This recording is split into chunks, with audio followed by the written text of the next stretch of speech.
You may be seated.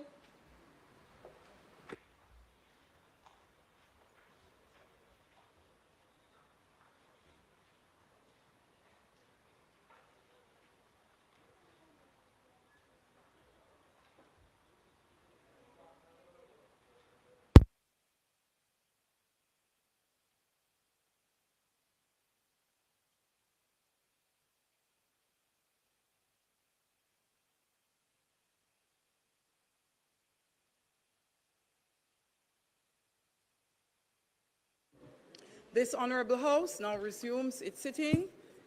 It remains a great honor and privilege to welcome you all to the sitting of the Honorable House of Representatives for today, Tuesday, March 25, 2025.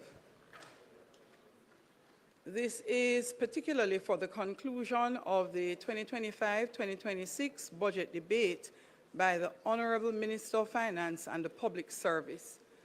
I would like to extend a special welcome to those who are special guests here in the gallery, most notably students from Mary C. Cole Hall at the University of the West Indies and members from the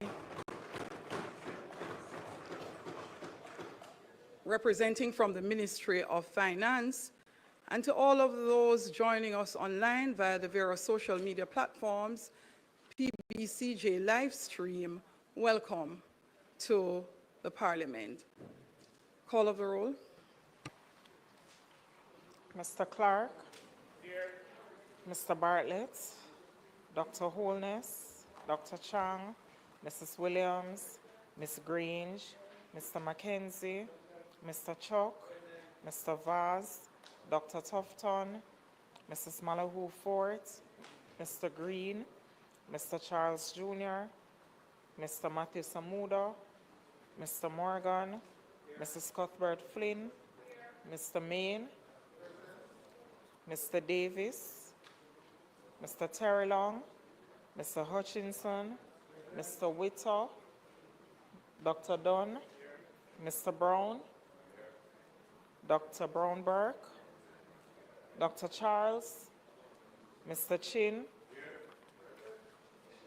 Mr. Cousins, Ms. Crawford, Ms. Daly, Mrs. Dalrymple Filbert, Ms. Davis, Mr. Golding, Mr. Graham, Dr. Guy, Ms. Hamilton, Ms. Hannah, Mr. Enriquez, Mr. Henry, Mr. Hilton, Mr. Jackson, Mr. Lawrence,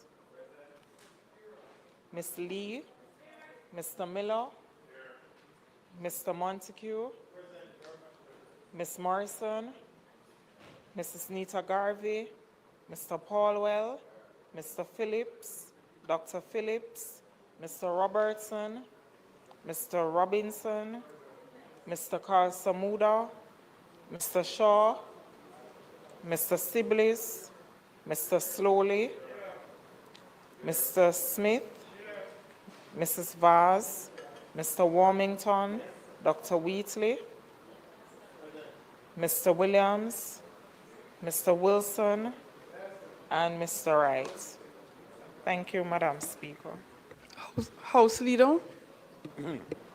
Madam Speaker, I'd like to join you in welcoming members to this very important sitting of the House today, when the primary activity will be the closing of the Appropriations Bill debate by the Minister of Finance and the Public Service.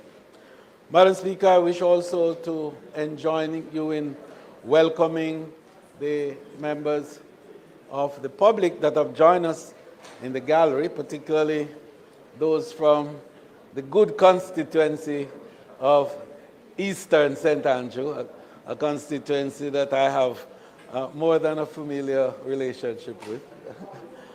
And of course, members from the University of the West Indies, particularly the Mary C. Cole Hall, who are here with us today, members of the media, and other support teams that are here.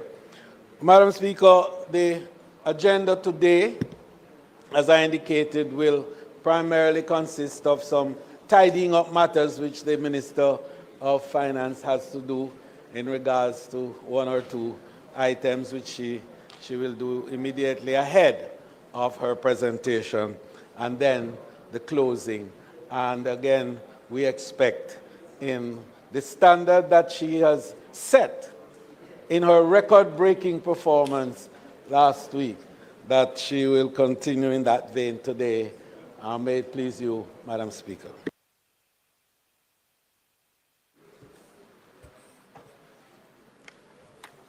Thank you, House Leader. Statement by ministers. Announcements.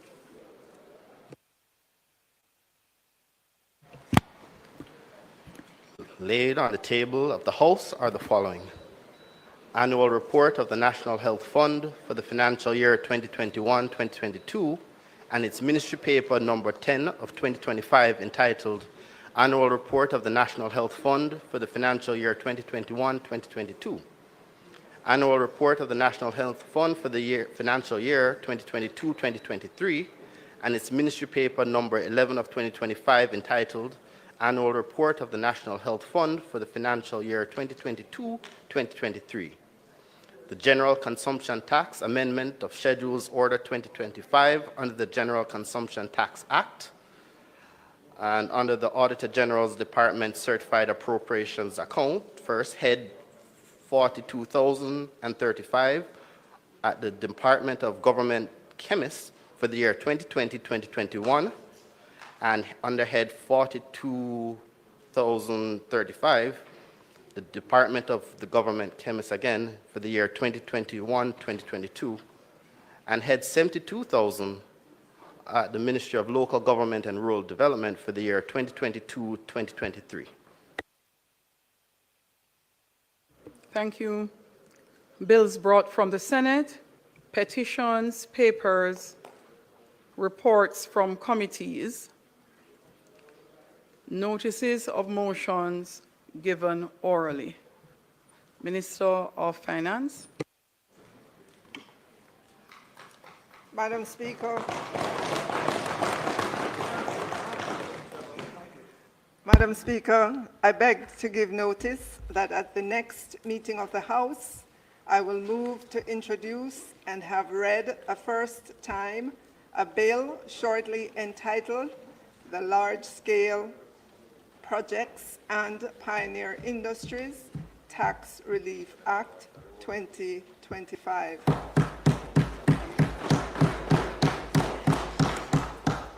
Madam Speaker, I beg to give notice that at the next meeting of the House, I will move the following motion. The General Consumption Tax Act, the General Consumption Tax Amendment of Schedules, Order 2025 Resolution.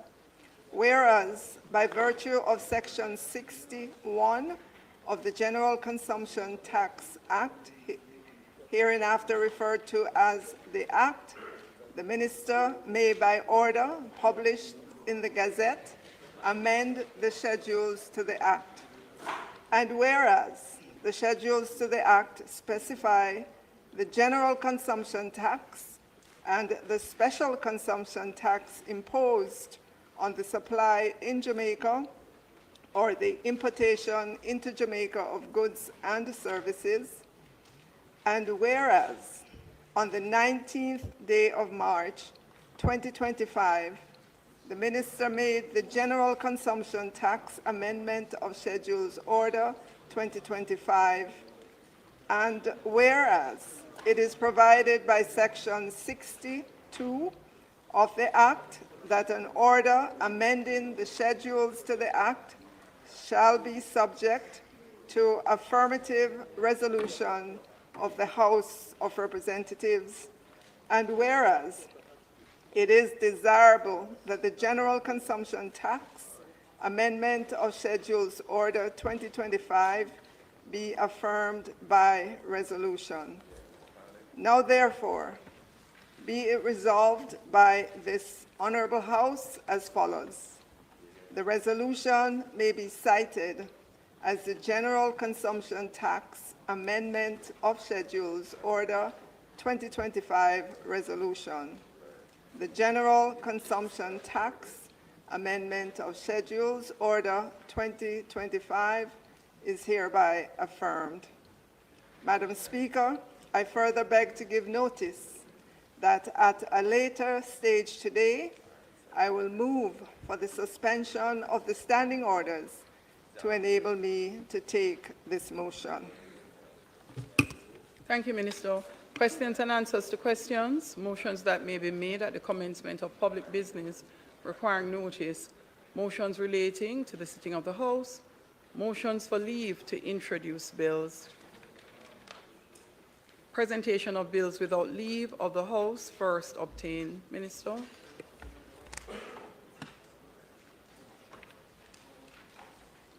Madam Speaker, I now move for the suspension of the standing orders to enable me to take the motion, notice of which I gave earlier.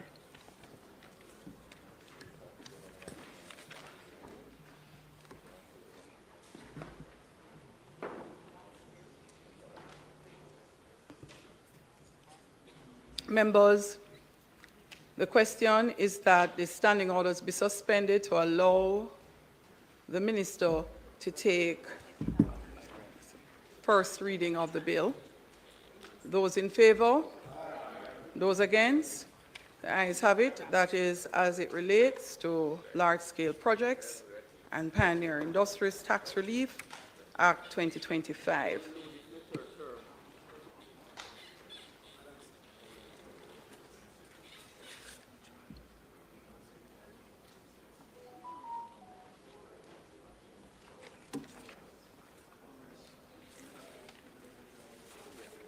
Madam Speaker, I now move for the suspension of the standing orders to enable me to take the first reading of a bill shortly entitled the Large-Scale Projects and the Pioneer Industries Tax Relief Act 2025.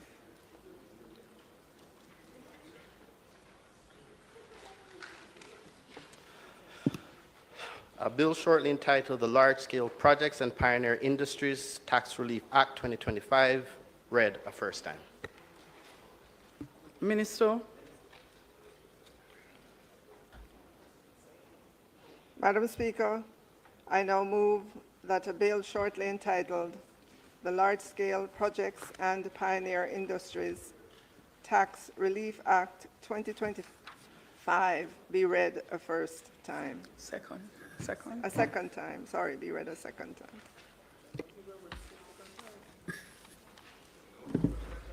So, Minister.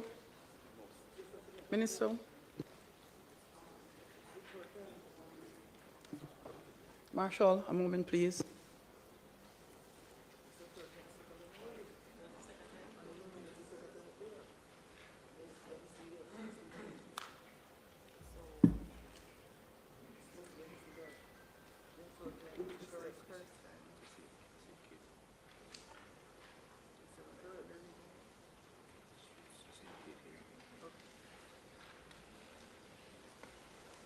Madam Speaker, I beg to give notice of second reading of the bill.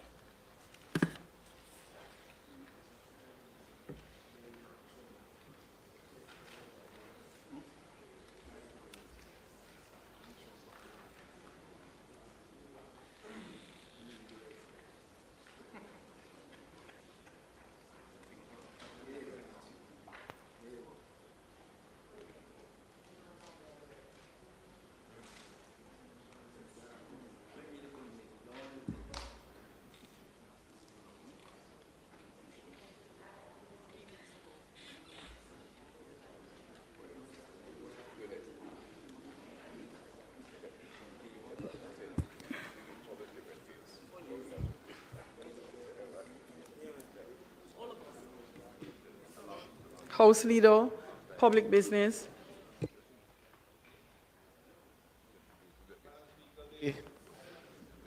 The minister will take the affirmative action resolution, which she indicated earlier, and then proceed thereafter to conclude the debate on the Appropriations Act. Please, Madam Speaker.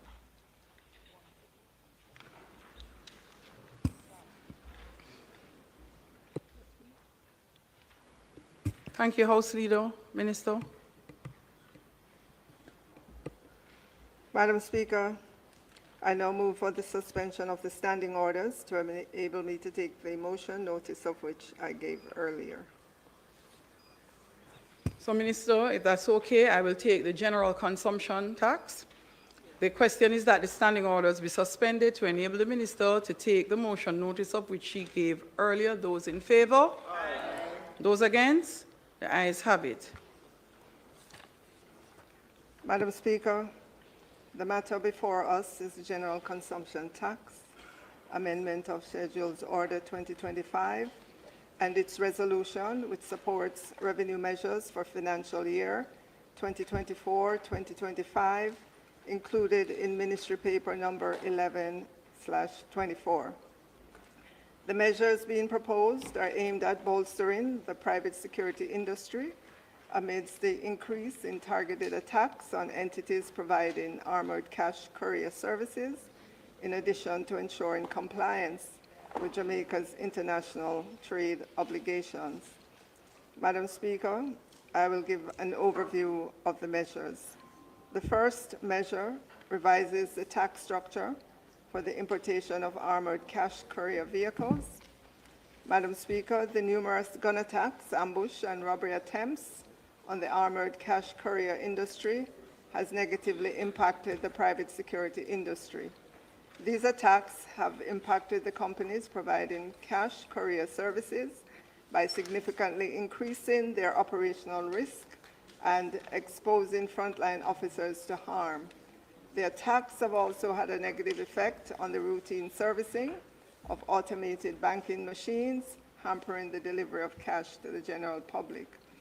Madam Speaker, in an effort to facilitate investment in assets that are purpose-built for the transportation of cash and other values, the government has taken the decision to remove the GCT and SCT from armored vehicles and the added cost of armoring a vehicle. The details of the measures are as follows. The second schedule of the GCT Act is being amended to enable armored vehicles to be subject to special consumption tax, SCT, at a rate of 0%.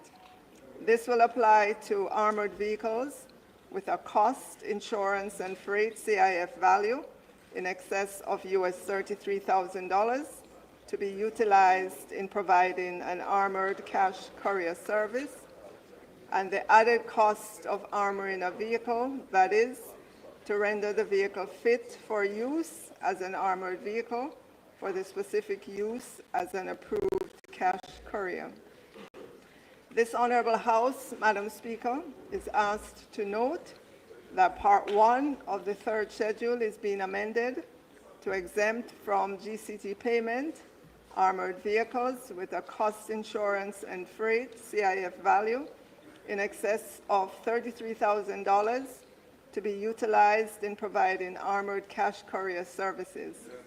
Secondly, the amendment will also exempt the added cost of armoring a vehicle to render it fit for use as an armored vehicle imported for the specific use of providing armored cash courier services. Madam Speaker, the measure is intended to be temporary, and as such, the effective period for the relief is between April 1, 2024 to March 31, 2026. It is therefore being encouraged that entities engaged in the cash courier service utilize this period of GCT and SCT relief to upgrade their fleet and invest in purpose-built vehicles. Madam Speaker, I will now move to the second measure addressed by this order, which is the standardizing of Jamaica's general consumption tax, GCT treatment, on raw foodstuff. Madam Speaker, by virtue of Jamaica's membership to the World Trade Organization, WTO, the country is not allowed to implement internal tax measures designed to protect domestically produced products. The utilization of GCT, which is an internal tax currently charged on imported raw foodstuff, but not on locally produced raw foodstuff, could be interpreted as a measure that gives protection to domestically produced raw foodstuff. Madam Speaker, this is considered an uncompetitive practice from the perspective of international trade, and Jamaica risks, at the very least, jeopardizing the relationships with its trading partners. In light of this, Madam Speaker, we are amending the third schedule of the GCT Act to equalize the tax treatment for both domestically produced and imported raw foodstuff. Therefore, both domestically produced and imported raw foodstuff will now be exempt from the payment of GCT. Madam Speaker, this amendment applies generally to the following items: fresh fruit and vegetables, ground provisions, legumes, onions and garlic, meat, chicken, fish, crustacean or mollusks, and corn. Madam Speaker, it should be noted that items previously not considered raw food and subject to GCT will continue to remain subject to the tax. Madam Speaker, although we are removing the GCT on imported raw foodstuff, this Honorable House should note that the items in question still attract taxes, primarily common external tariff, CET, and additional stamp duty. The removal of the GCT on imported raw foodstuff preserves our international trading relationships by removing the risk that Jamaica will face trade sanctions from other member states as a result of the discriminatory treatment applied to imported raw foodstuff. In concluding, Madam Speaker, the measures included in this order aim to facilitate investment in the armored cash courier industry and to remove any unnecessary risk to our international trade profile due to distortionary GCT practices.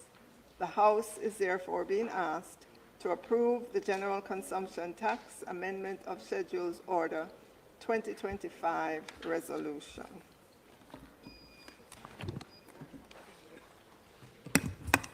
So, House Leader, response, is that?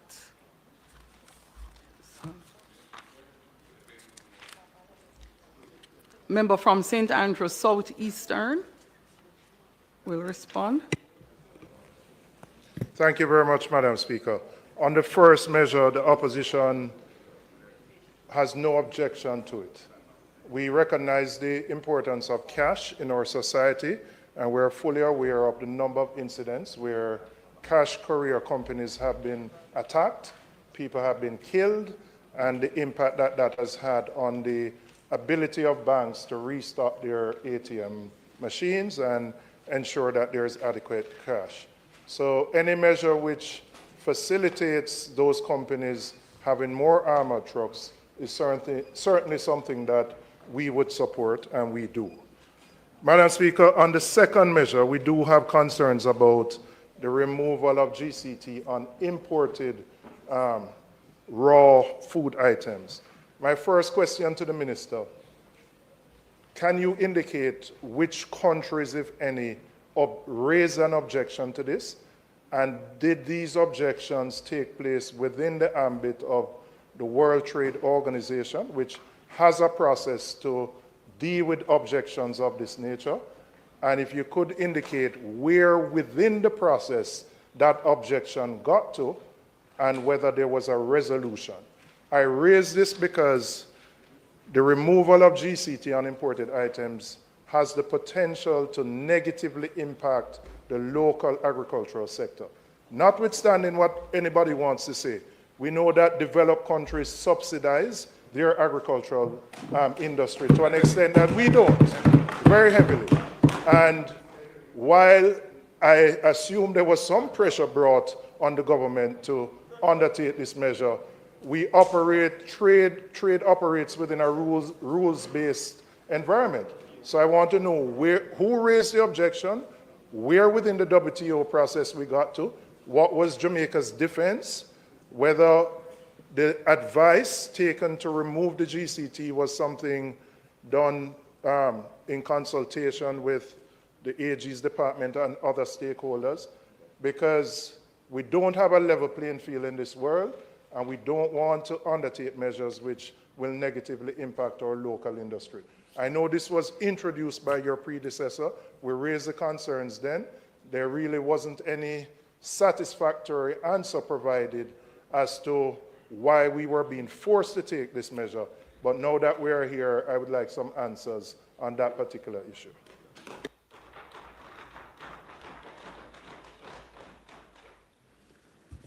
Minister, there is also a follow-up from the member from St. Catherine South, St. Catherine Southern. Thank you, Madam Speaker. Minister, I want to add my support to the relief regarding the armored vehicles. During the deliberations of the Economy and Production Committee, where we had the Bank of Jamaica present, the strong argument was made through the governor from the operators of the ATM machines about the enormous costs involved in adequately providing ATM machines across the country. And against the background of closures of many of the banks across the country, we have many communities in rural Jamaica who have to journey, I'm told by some members of parliament, up to 30 miles to get to an ATM machine. And even in the corporate area and other urban centers, a number of machines remain inoperative for extended periods of time, making it extremely difficult for citizens to access cash to make their transactions. Quite frankly, they appeal to the government for the support, and now that there's a response positively as it relates to the costs involved in providing these machines, we expect, and the country, because when the government gives these tax relief, it is the taxpayers of the country that make the sacrifice. And to the extent that the government is providing this relief, boy, oh boy. And therefore, Madam Speaker, the citizens expect that the banks will respond in a very positive way in making sure that our consumers have easier access to ATM machines against the enormous number of closures that they have implemented in recent times. Thank you, Madam Speaker. Thank you, member. The leader of the opposition, the member from St. Andrew. So you'd have to turn off your mic. It's gonna come next. Oh, okay.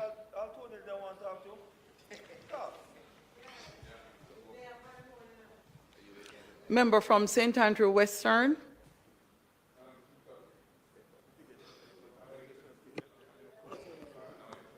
Thank you, Madam Speaker.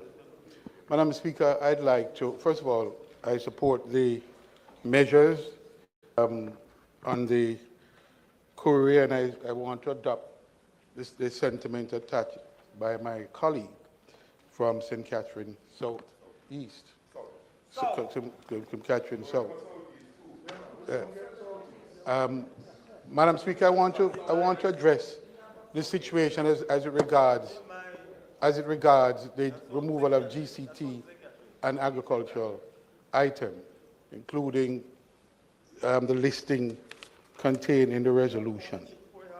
Madam Speaker, I can hardly think of a worse time that we'd want to bring this resolution, because the rules in the WTO have been totally upended. the rules affecting trade in the WTO has been totally upended, creating an environment now where countries in developing countries are put at a distinct disadvantage, and small developing countries an even worse disadvantage. The reality is that the rules-based system we agreed to because there was some equity in it for the developing countries. That has now been turned on its head by current policies, trade policies, and measures being adopted by developed countries. In addition to the built-in subsidies and the blue box, green box, yellow box arrangements in agriculture, the imposition of tariff at this point of time has meant that any consideration that we may have had in terms of working with the rules to phase out some of these measures that we have imposed, I think we now have to consider that these are now protective measures in light of what is emerging, what is evolving in terms of trade policies in being imposed in developed countries. I believe, Madam Speaker, that the timing of this could not be any worse. It cannot be any worse because the impact on our local sector is real and damaging. And it further puts us at a disadvantage by this removal of the tariff at a time when tariff is being imposed.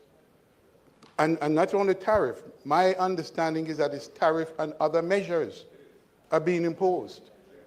And so, Madam Speaker, I would strongly urge the Minister to reconsider this particular set of measures.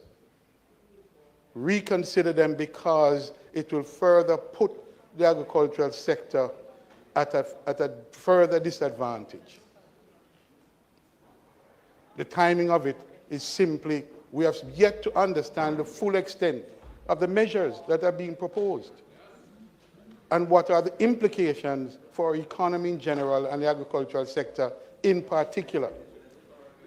And I would ask and urge that it be deferred so that we have an opportunity to understand what are the evolving set of measures that are being imposed on us at this point of time. I strongly urge that as someone who participated in the WTO arrangement, negotiated Jamaica's accession to the WTO, the imbalances that will be imposed on us by these new fangled measures that are being imposed, I think need to be appreciated, studied, understood, and the impact assessed. I would urge that. Leader of the Opposition. Thank you, Madam Speaker. I too understand the need for the tax break, essentially, that's been given to our security companies bringing in the armored vehicles. We all know the terrible situation that has been faced by them with the multiple robberies of ATMs and of armored vehicles arriving to either deliver or remove cash. So I don't think anybody in the House would have an issue with that. I also want to endorse a concern raised by my colleague, the member for Western St. Andrew, in relation to the timing of the implementation of this amendment to the GCT Act, third schedule. As has been said, we are now in an era where measures including tariffs, but also not limited to tariffs, all sorts of measures affecting trade are being touted, being pushed, being considered, and it's a very unsettled environment because we don't know where it's all going to end. In the meantime, we are removing a protective measure that was in place for the benefit of local producers of food and exposing them to the loss of that protection. Yes, there may be other import duties and charges that the importers of these items will have to pay. But as has been said, it is well established that for some of our trading partners, there are heavy subsidies that their producers enjoy from the states in which those countries, those producers are producing those food items. So it's not a level playing field in terms of the cost structures that the various competing players have to contend with. And the removal of this at this time seems to me to be premature. And although it was announced in the budget debate a year ago, and it's only coming here now, it seems to me that much has changed since then in terms of the international environment concerning trade. And I think we would be well advised to wait to see how the dust settles before we rush to implement this permanently in our law. And I also endorse and would like to, and I would also like to endorse and look forward to hearing the answers to the questions as to how this particular measure originated. You know, who was bringing pressure against Jamaica on this issue? Which country or countries? Where did it reach in the WTO system? What was Jamaica's stance in relation to any proceedings, if any, that were brought in the WTO system? How were those proceedings or that complaint or complaints, how were they resolved? You know, all we heard was that these protective measures were being removed, but we've never had a satisfactory answer as to why this has happened. And I look forward to the answer to that. There's one other point I wish to make, Madam Speaker, and it is this. These measures are having retroactive effect. So the armored vehicles, the dispensation or the exemption, the zero rating, whatever it is, under the second schedule, which I assume is the SCT, and under the third schedule, the exemption under the third schedule, is taking effect from, in one instance, April 1, 2024, and in the other instance, July 1, 2024. Similarly, the exemption in relation to the raw foods, whether it be meats or vegetables, is taking effect July 1, 2024. Now, I have to ask, what is the situation in relation to the imports which have taken place up to this date, or up to the effective date of this order? Was GCT collected or not on these items? If GCT was not collected on these items, what was the legal basis for it not being collected?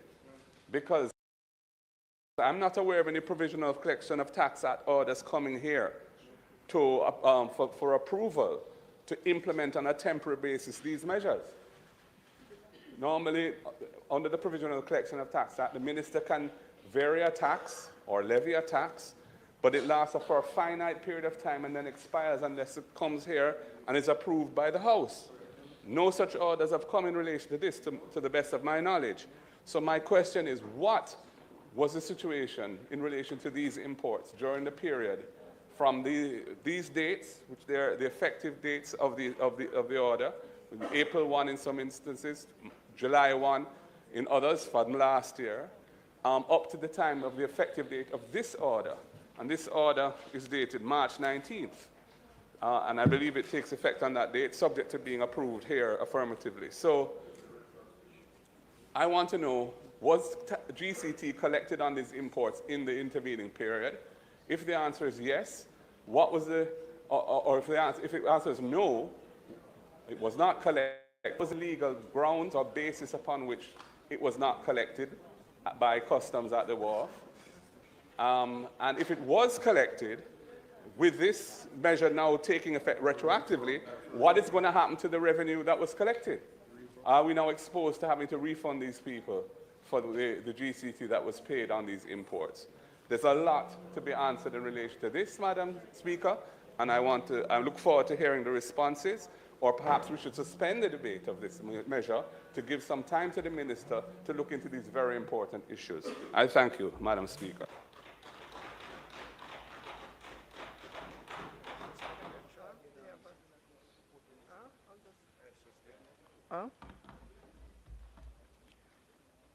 Madam Speaker, Minister Mike? Madam Speaker, I ask the House to recall that the GCT measures were announced by the former Minister Clark as part of the revenue measures of 2024-25, and they were not made into law. It is my understanding as well, with regards to specific countries that object. I understand from our technical persons that all of this happened when Jamaica was doing the review of our trade policy, and this came up by the reviewer. Jamaica's trade policy was being reviewed by the WTO, and it was noted. It was not a specific country, but by way of the process of review. The UK and the EU asked that we correct all measures inconsistent with our WTO obligations, and this happened in 2024. It started,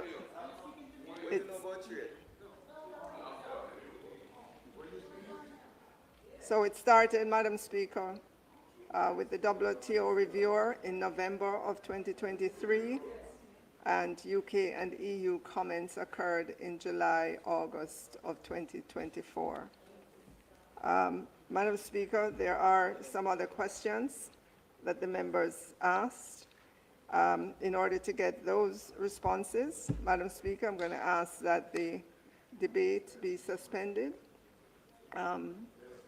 until further notice. Thank you, Madam Speaker. Thank you, Minister. Appreciated. Minister?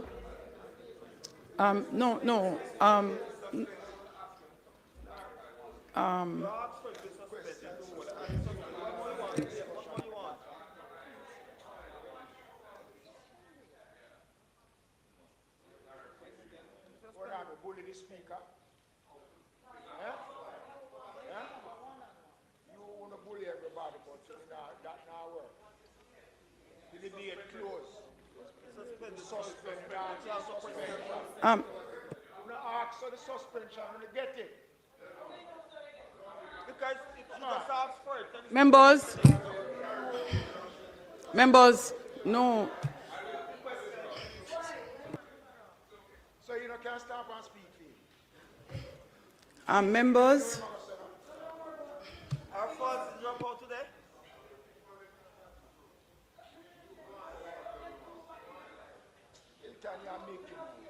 Members, the question is that the debate be suspended at this time. Those in favor?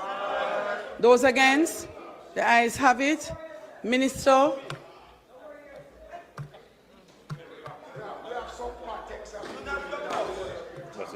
tell you, that's Madam Speaker, members, please. Madam Speaker, I now invite you to ask.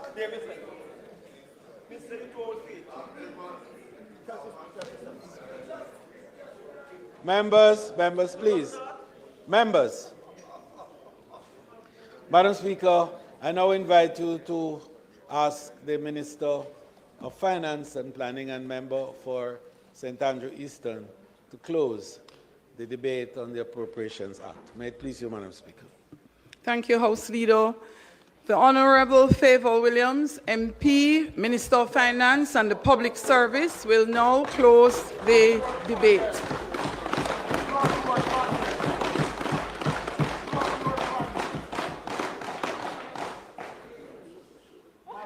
Thank you. Thank you, Madam Speaker. Madam Speaker, let me acknowledge our students from the Mary C. Cole Hall at the University of the West Indies. Let me acknowledge as well, they're in the gallery, all the members from my constituency of St. Andrew Eastern, and all my people them from Ty Dixon who are watching online. We have members of G2K here this afternoon as well in the gallery. Let me acknowledge Ms. Natasha Marzov, IDB Country Representative, Jamaica, who's in the gallery. My husband, who is traveling, but I know he's watching online. I want to acknowledge him as well. All my colleagues here in the House, my friends and family, my counselor from St. Andrew Eastern, members of the media, thank you, as always, for carrying the good news about this government. Madam Speaker, I want to pause to acknowledge the media persons who traveled over hills and valleys to go to Ty-Dixon to check out the district where we come from.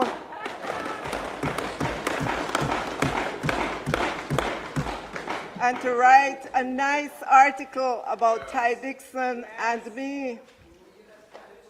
Madam Speaker, I hope all the media persons who went to Ty-Dixon stopped for a moment on their way there or back to enjoy the beauty of the Worthy Park Sugar Estate located in the plains of the Vale of Loidas.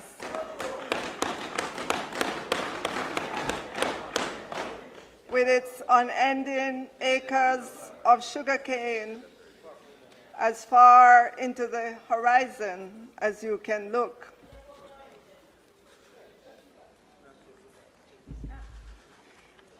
Madam Speaker, the scenes have always held me in awe from my childhood days until now. But Madam Speaker, there are other memories. In my childhood, many hardworking men from Ty-Dixon would wake up before cock crows and walk the 5 miles in the wee hours of the morning from Ty-Dixon to Worthy Park Sugar Estate to cut sugar cane in the boiling hot sun with them cutlass. Many women did the same journey as well, but to pick oranges. At that time, there were thriving orange groves. So thank you to the media for your visit to Ty-Dixon. The people them when we grow up with said them love the attention. Additionally, your social media post highlighted and reminded me that my mother used to sell cornmeal pudding and potato pudding under a tree to school children at Ty-Dixon Primary School. Madam Speaker, with the little my mother made from selling cornmeal and potato pudding, she would faithfully put aside something, no matter how small. And it was that faithful putting aside of a little of the money she earned from selling cornmeal and potato pudding that allowed her to buy our school uniforms and a pair of Batter Shoe Store crepe, they call them sneakers nowadays, for each of us children every year, so that we did not have to walk barefooted to school and we did not have to wear the washed out, faded out uniforms. Madam Speaker, it is the experience of putting aside something, no matter how small, that still lives on in me. Madam Speaker, it's not where you begin, it's where you end. And I want to thank Mr. Vegas and others in social media who understood the message of one cocoa full basket. Rome was not built in a day. Take your hand, make fashion, who stood up in social media against the nonsense videos about $2,000 Pro Box. Madam Speaker, let me caution the opposition and their supporters about how they talk about Pro Box. Currently, there are 23,423 Pro Box vehicle owners in Jamaica. So be very careful that you don't disrespect Pro Box. Be very careful. Be very careful. Be very careful that you don't disrespect Pro Box, which is made by Toyota, the largest car manufacturer in the world. Minister, it would appear that the members would like to be here until 9 o'clock tonight. Madam Speaker. Please allow the minister to present Madam uninterrupted. Speaker, it is a vehicle that has been around for 20 years and has been a resounding commercial success for Toyota. It is fuel efficient and has very good aftermarket value. So be careful how you speak about Pro Box. Madam Speaker, it's not where you begin, it's where you end. It's not where you start, it's where you finish. Madam Speaker, we've come to the closing hour of the budget debate for fiscal year 2025-26.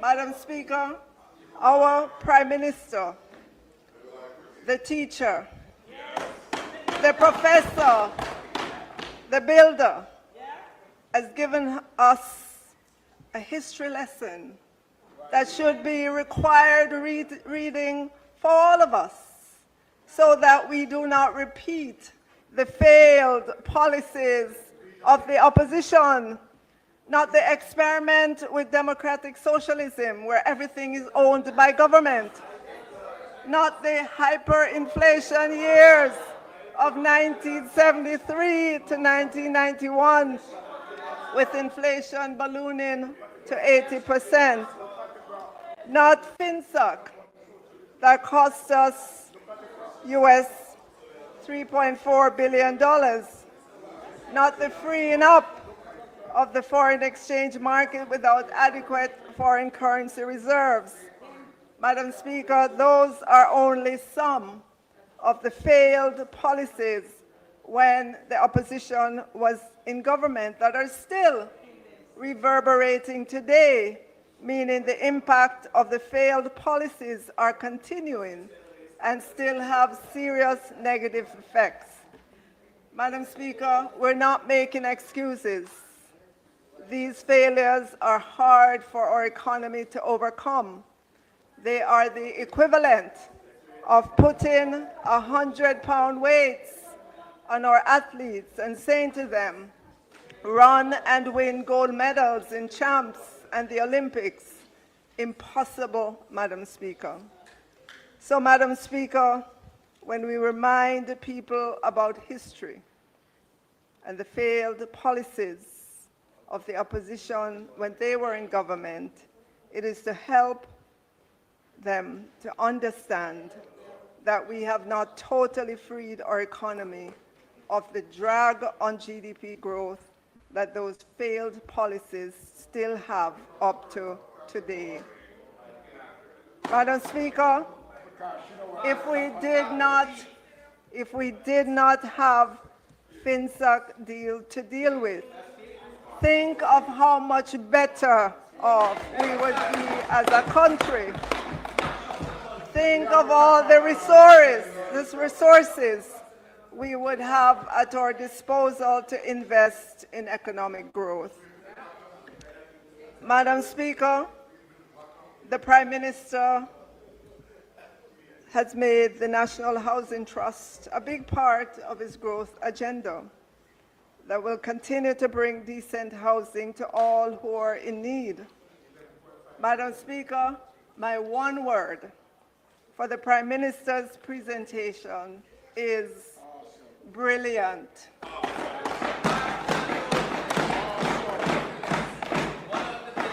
From beginning to end, brilliant. Madam Speaker, the spokesman on finance put forward promises. Madam Speaker, the spokesman on finance put forward promises, but no costing. The leader of the opposition put forward more promises as well, but no costing. They also came with their recounting of history. Sadly, Madam Speaker, it did not include FinSAC and the long-lasting drag that the homegrown financial sector collapse has had on the Jamaican economy, even to this day.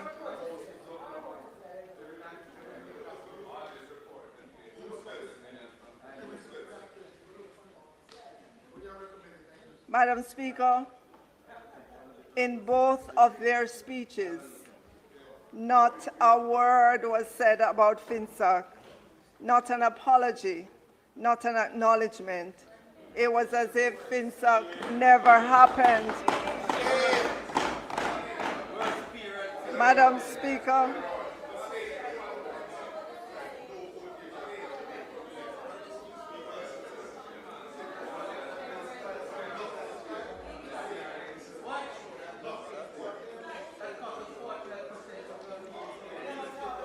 Madam Speaker,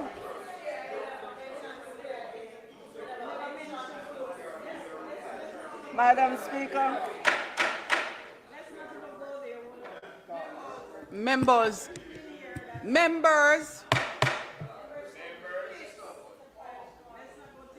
Madam Speaker, the leader of the opposition spent a lot of time talking about the NHT. The first proclamation he made is that he will stop the annual extraction of the 11.4 billion from NHT to fund the budget. He said he would set aside 1% of food import tax, which would be 2.5 billion per annum.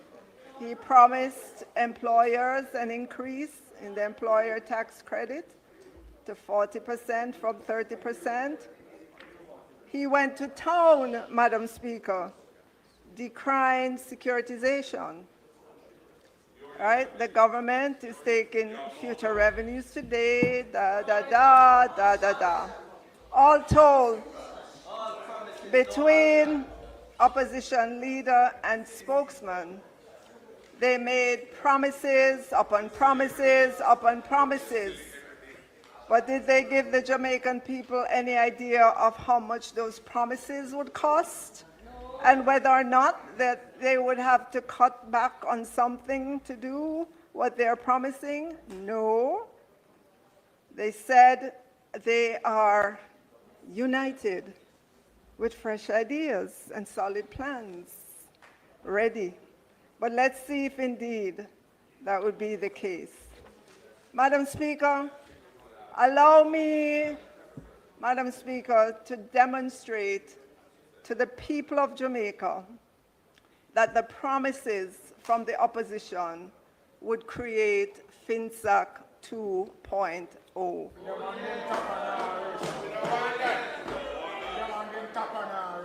You see, Madam Speaker, the opposition put forward a lot of words with few figures. But within all those pages and pages and pages of words is a budget. an implied budget, Madam Speaker. And it is that implied budget that I would like all Jamaicans to understand, because it has serious negative ramifications for our future. So, Madam Speaker, let's begin. I will lay out, side by side, the central government's budget for fiscal year 2025-26 and the opposition's implied budget for that fiscal year as well. These are the headings, starting with chart number 1. Yes.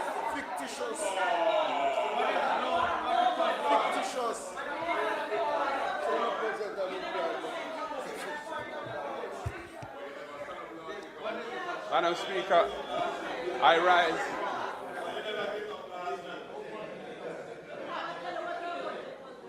Yeah.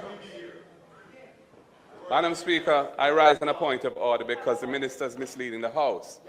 We did not present an implied budget for the coming fiscal year.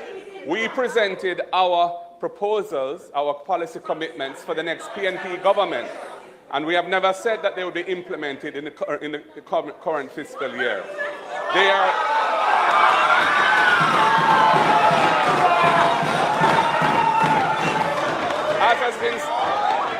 As has been said, the budget, after today, the budget would have been passed for the fiscal year. Our proposals represent what we will be doing for the duration of our first term in office. And that is what we were saying. And they will all operate within the current fiscal rules. Stop misleading the House.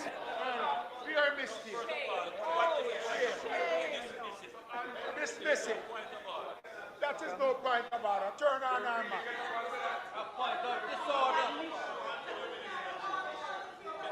Julia.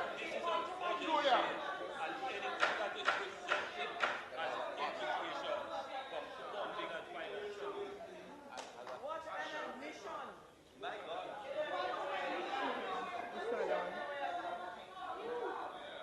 Minister, you may sit for a little until the House is ready.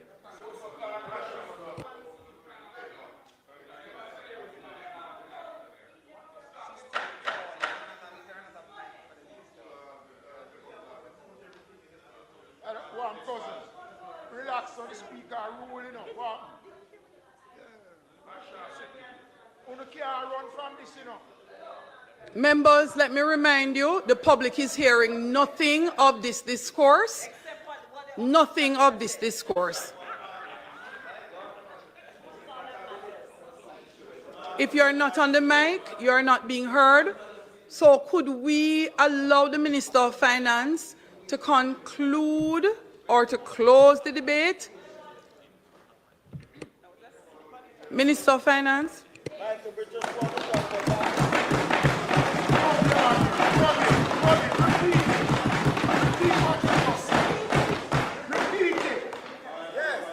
Madam Speaker, this is a budget debate. And anything you put forward has fiscal.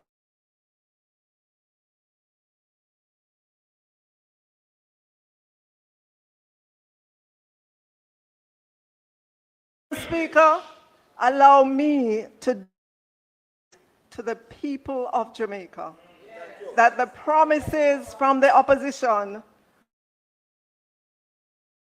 2.0.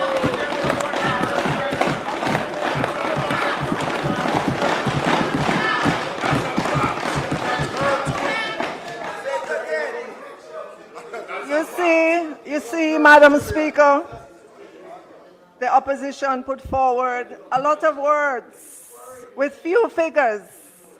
But within all those pages and pages and pages of words is a budget, an implied budget.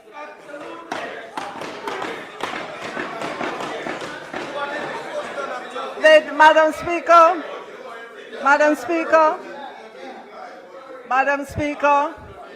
they did not put forward They did not put forward, Madam Speaker, they did not put forward an explicit budget, but they put forward ideas. And those ideas can be costed, and they should have been costed and made into a budget. So, Madam Speaker, let us begin. Again, I will lay out side by side with the central government's budget for fiscal year 2025-26 and the opposition's implied budget for the fiscal year 2025-26 as well.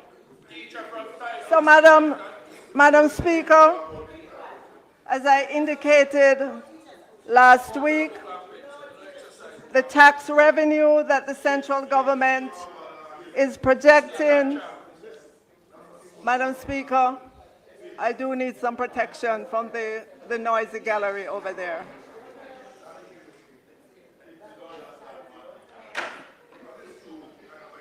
Madam Speaker, as I indicated last week, the tax revenue that the central government is projecting for fiscal year 25-26 is 949 billion 494 million. This is represented on the screen, chart number 2. The opposition did not have any objection to that figure. They didn't put forward any opinion as to whether or not that revenue figure is too high or too low. So I'm taking that as an implied acceptance. And so I will give them on their side of the ledger 949 billion 494 in their column as well.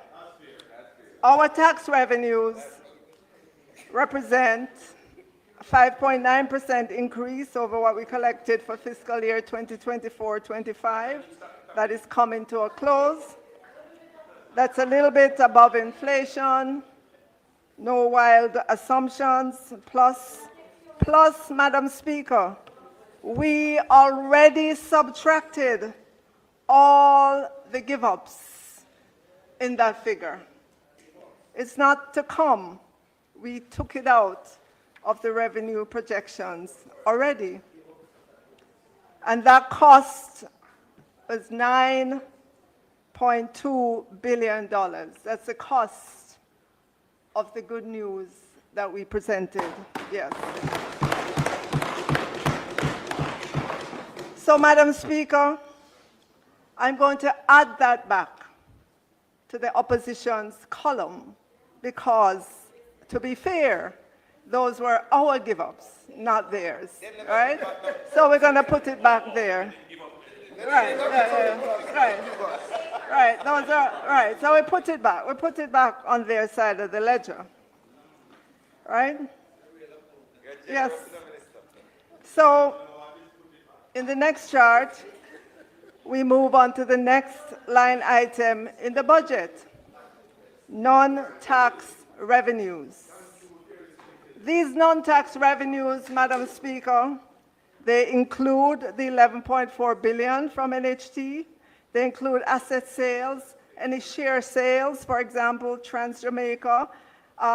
This is also where we put distributions from public bodies. And this would be where we have securitizations.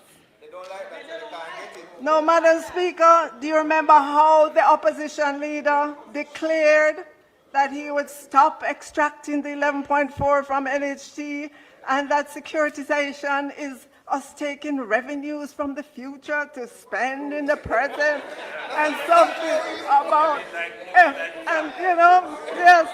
Well, Madam Speaker, we cannot put any revenues from that in their column. Right, nothing. We would offend them if we did. So nothing there, Madam Speaker. So we move on to the next, item, the bauxite levy. Madam Speaker, we are projecting to receive $812 million in bauxite levy. And we will put that same amount, bauxite levy, on their side of the ledger as well. I know the opposition loves bauxite levy.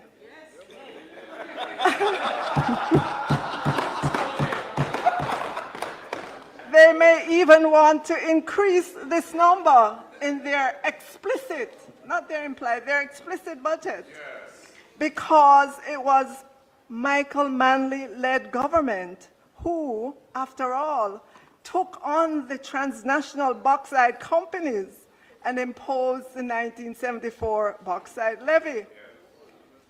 So they have a history with levies. As the history was written, Madam Speaker, in May 1974, Prime Minister Manley announced that Jamaica would repeal previous agreements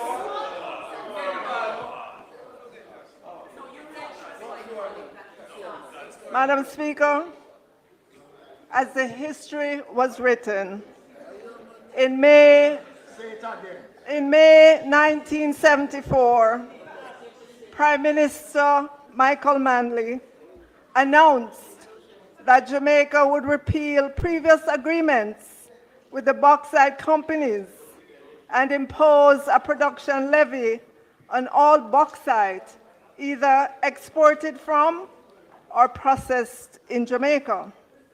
Madam Speaker, anyone can read the history books about how that turned out.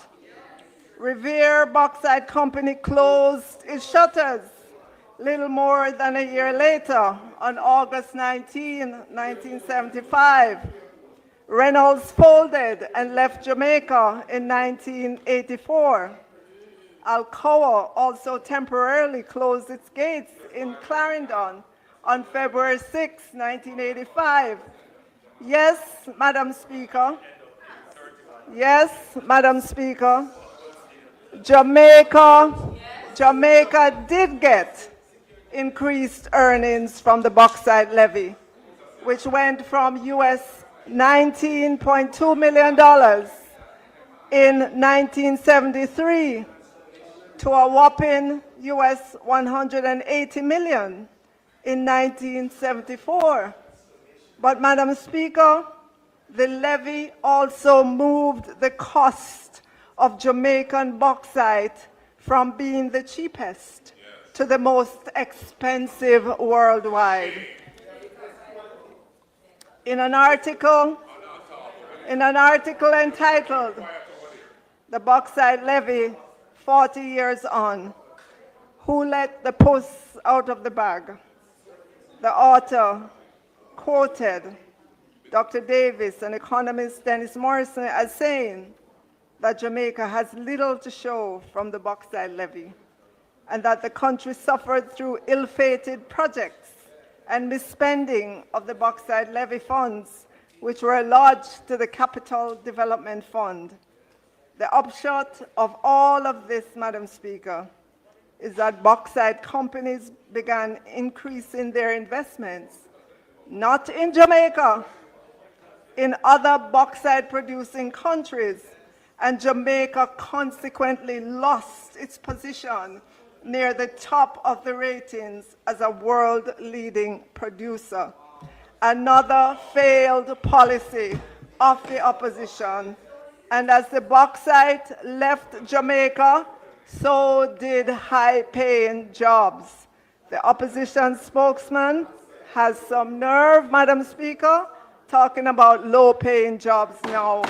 It's your government failed policy that sent the high-paying jobs in the bauxite industry packing. But, Madam Speaker, I digressed. Let me get back to the implied budget of the opposition.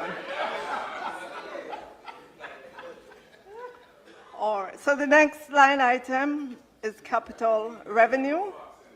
We are phasing out this line, so there's no money there because it's incorporated elsewhere in the budget. So we move on to the next line, which is grants.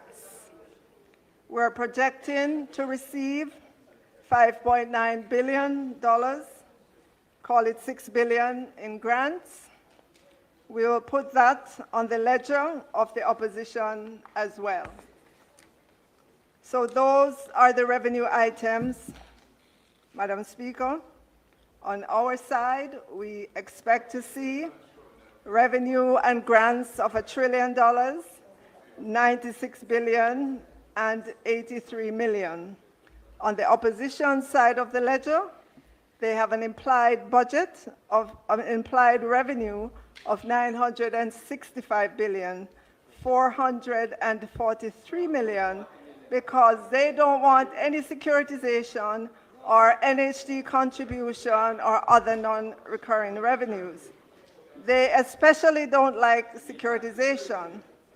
And they figure, Madam Speaker, if they speak badly against securitization over and over and over and over again, Jamaicans will begin to think it's a bad thing, because after all, the leader of the opposition was a partner in a very big financial sector company, and so he must know a thing or two about securitization.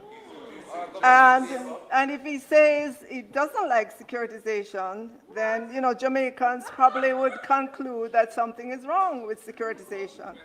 But I want to say to Jamaicans, there is nothing wrong with securitization. The global securitized market is massive, nearly US 13 trillion. Research shows that 73% of residential mortgage debt is funded by securitization. 16% of auto loans are funded by securitization. 27% of commercial real estate debt is funded by securitization. 7% of credit card debt is funded by securitization. 8% of student loans are funded by securitization. 40% of multifamily debt is funded by securitization. 1 trillion of corporate borrowing is funded by securitization.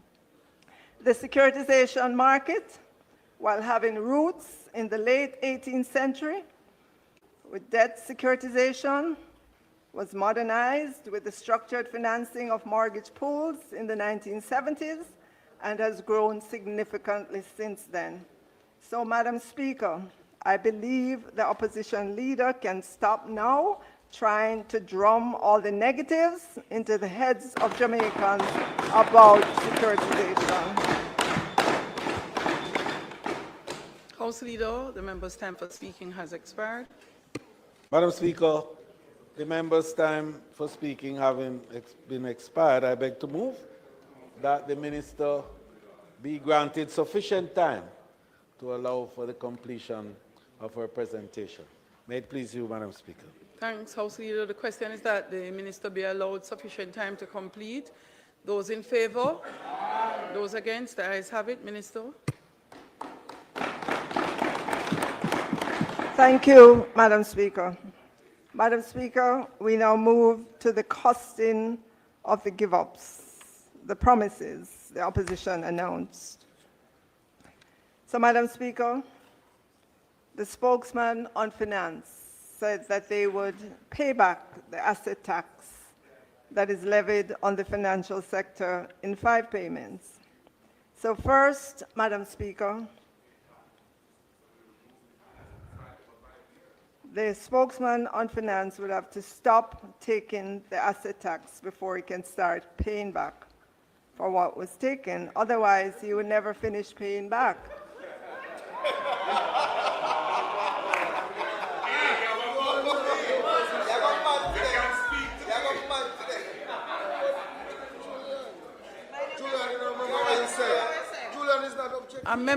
Members.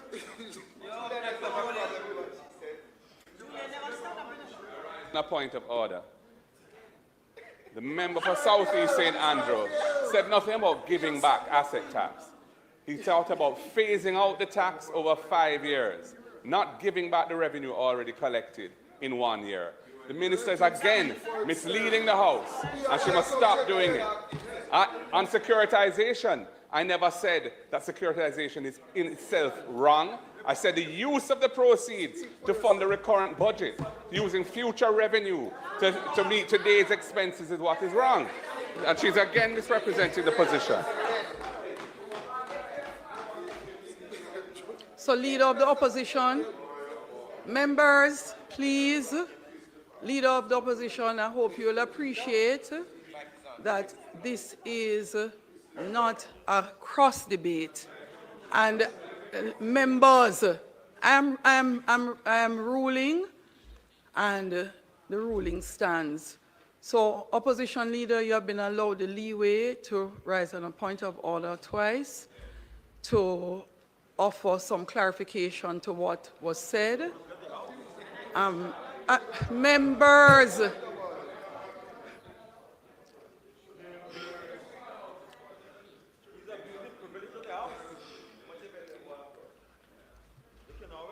no, I don't think so. Please allow Minister to conclude. Members, Minister Williams. Thank you, Madam Speaker. So, Madam Speaker, an estimate for the asset tax give-up would be $8,364,000,000, which we will minus of the revenues of the opposition side of the ledger. Additionally, the opposition said they would not require any corporate taxes from MSMEs for 3 years. Madam Speaker, that's a give-up of $11.4 billion. Not for 3 years, in the first year, Madam Speaker. So we take that off of their ledger as well. The opposition also said they would take 1% of the taxes on the food import bill to put into a fund, so that would not be available for the central government's budget. And their own estimate is $2.5 billion. So we have to minus that off on their side of the ledger. And I have no quarrel with that figure. The opposition also said that they would increase the employer tax credit from 30% to 40% of tax chargeable. The cost.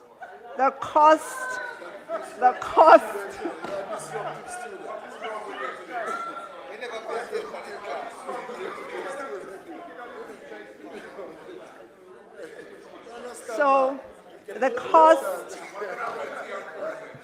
cost of that, Madam Speaker, would be a give up of $3.4 billion. So now if we take a tally, their revenues and grants would now be $939,859,000,000 after all those give-ups. Madam Speaker, let's move on to the expense side of the ledger. So we are projecting that compensation of public sector workers, including pensions, wage negotiation, and items owed, will be $495,799,000,000. I don't believe the opposition would want to meddle with this number, except to increase it if they believe they can. So I will put that figure on their side of the ledger as well, because we have to pay public sector workers.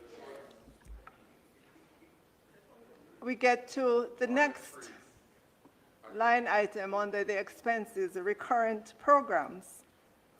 And for Jamaicans, recurrent programs are programs such as PATH, school feeding, Grand Store, 1,009 schools, school transportation, books for schools, supplies for hospitals and health clinics, restorative justice programs, child diversion programs, Grand Gala and other independence celebrations, Know Your Numbers programs, trucking of water, subvention to our universities and teachers' colleges, subvention to NSWA for garbage collection, payment for streetlights, and so on.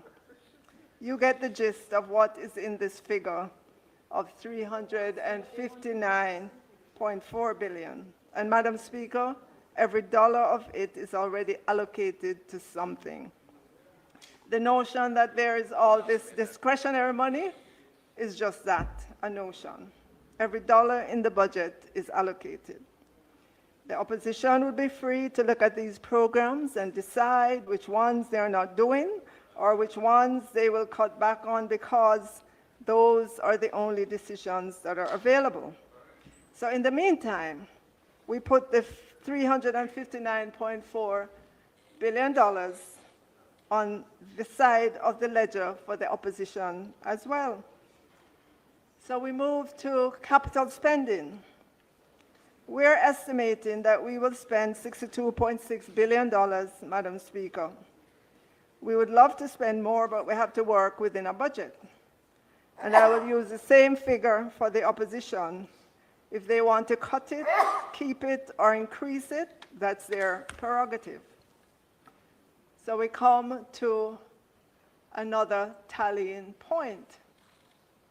You will notice, Madam Speaker, on the government side, after paying public sector workers and recurrent and capital programs, not including interest on the debt and amortization, we have $178.313 billion left. The opposition has $22.088 billion left. But wait, Madam Speaker, there is still a long list of other goodies that the opposition promised. Yes, yes.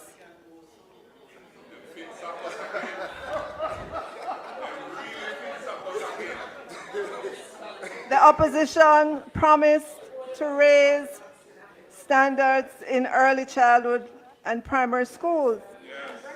There was no costing associated with this, but I would expect that they wouldn't spend any less than $1 billion. The opposition promised a daily lunch meal at primary and secondary for all children who need it. Madam Speaker, the government currently spends $9 billion for 200,000 children to get a breakfast, snack, and/or a midday meal. So it sounds like the opposition would want to at least double this to 400,000 children. All right, and so that would cost them an additional $9 billion. The opposition also promised a daily breakfast, but they said thereafter. And so I take that to mean in the next fiscal year, so I don't have anything projected there for that. Yes.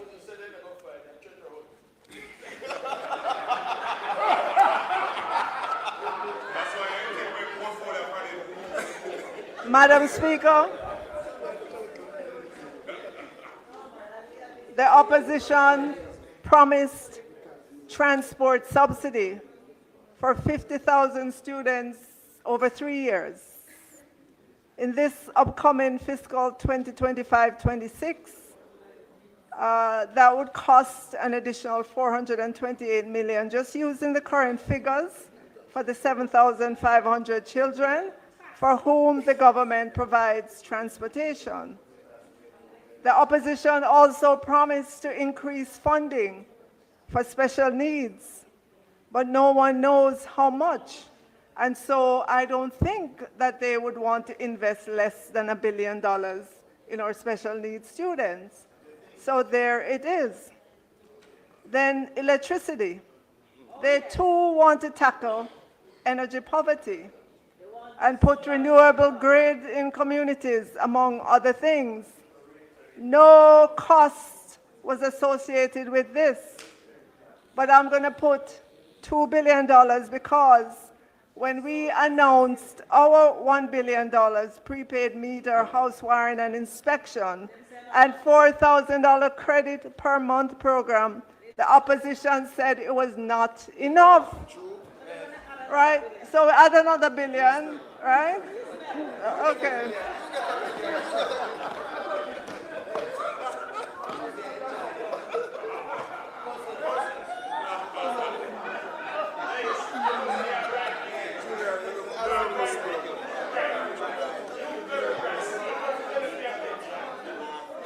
Madam Speaker,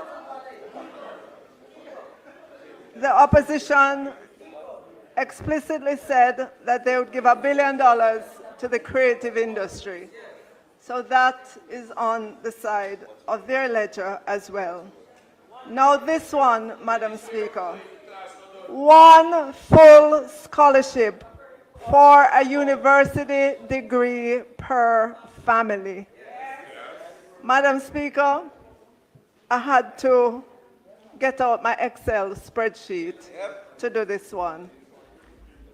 And so if you'll put the chart up for the one full scholarship per family. So, Madam Speaker, the number of households in Jamaica are, well, it's 967,000. And when you read the literature, household is used as a proxy for families. So you can assume, you can correctly use this as 967,000 families in Jamaica. The number of students graduating from high school yearly is 35,000 students. And when you compare 35,000 to 967,000, you can pretty much see that there's a student coming from, families all across Jamaica. So, Madam Speaker, I made the assumption that the cost of tertiary per year is $900,000. I am sure I am underestimating. I am sure I am underestimating the cost of tertiary. But anyways, Madam Speaker, every student graduating from high school would want a full scholarship. Is that right? Yes. University education, all right? And if you just take those figures, 900,000 times 35,000 students, because there's no student that's going to go to student loan to go get a loan, not when they can get a full scholarship, or they can get a full scholarship per family. Well, we have 967,000 families in Jamaica, so you must can get 35,000 one from them.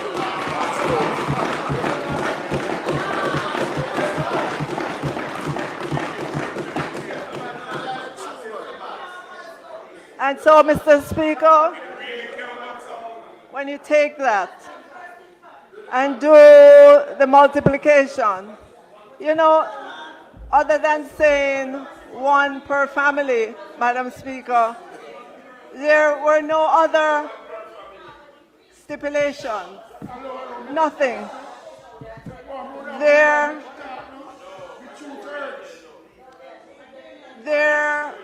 It was a blanket statement. It just said one per family. That was it. When the Prime Minister at our party's conference in November last year, when he announced that he was going to give $20,000 to persons who were not, collecting any benefit from the government, he gave conditions. He said that they would have to be registered at the Ministry of Labor and Social Security, who would vet them and so on. So he gave conditions. There were no conditions other than one per family to this promise. So, Madam Speaker, I did this calculation more than once. I did it more than once to assure myself that it was correct. You're talking about $31.5 billion annually, Madam Speaker. The opposition also promised to match the cost that companies invest in their employees. And again, Madam Speaker, you can do the calculation there because the data exists. On average, employers pay about $954 per worker. Average training hours, 57 for the year. We know what the employed labor force is, and we can, just take a percentage of that gets trained annually, maybe about 7% or so. The total spend on training would be about $5.1 billion. And since the opposition would fund 50%, that's $2.6 billion. The opposition said that they would match. Match means you give the companies money. Where would they get the money from? Isn't it the consolidated fund to invest in their employees? I don't know if they didn't know what match meant. But if I was an employer and the government says that they're going to match what I spend, I'd be expecting a check from the government. Okay. All right, so that's $2.6 billion, Madam Speaker. Madam Speaker, the opposition also said that they would remove all taxes on laptops and tablets for students and teachers. Madam Speaker, I'm not one to boast, but this government, this Prime Minister Andrew Holness-led government has invested $8.2 billion in tablets, laptops,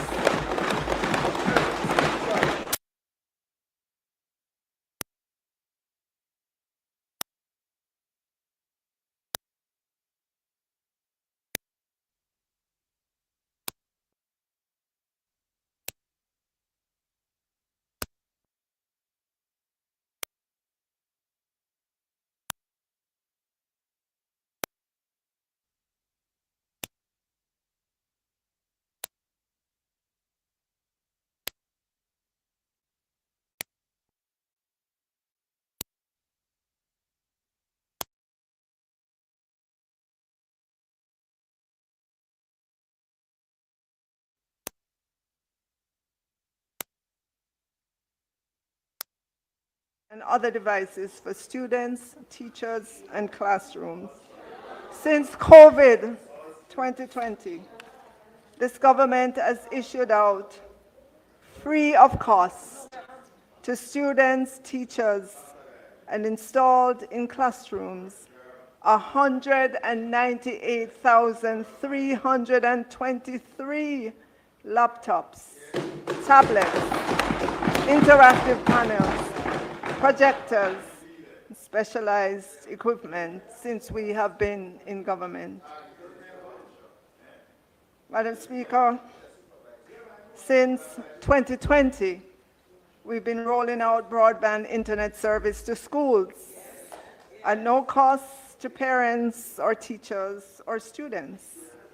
As of today, about 680 schools have free Wi-Fi inside and outside of classrooms.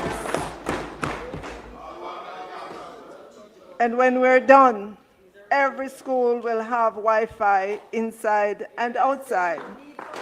That's not a promise.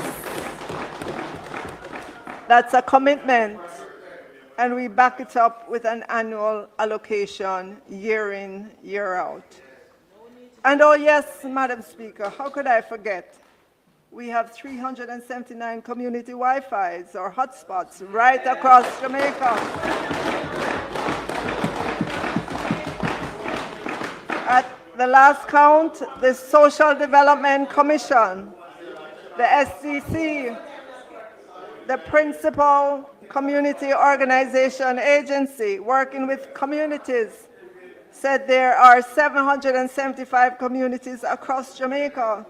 So, Madam Speaker, if my math is right, that puts this Dr. Andrew Holness-led government at 49% of communities across Jamaica with community Wi-Fis. Never before in the history of Jamaica has this happened. So, Madam Speaker, the bottom line. The PNP's promises, and I didn't even take all of them into consideration, is $48.8 billion. $48.8 billion.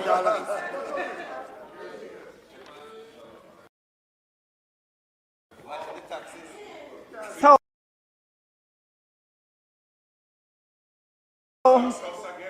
Madam Speaker, let's do another.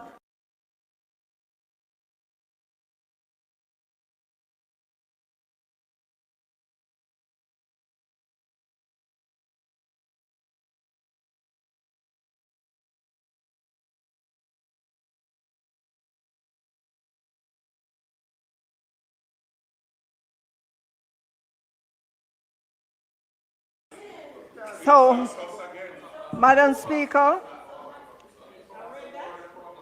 let's do another.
Let's do another.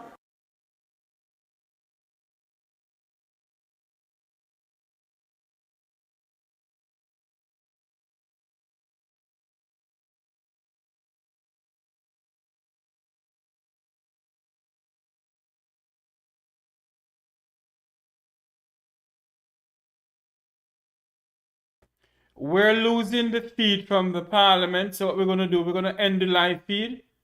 We do apologize about this. We're losing the feed from the parliament, so we're going to end the live feed. Thank you all for joining us. Have a great afternoon, everyone.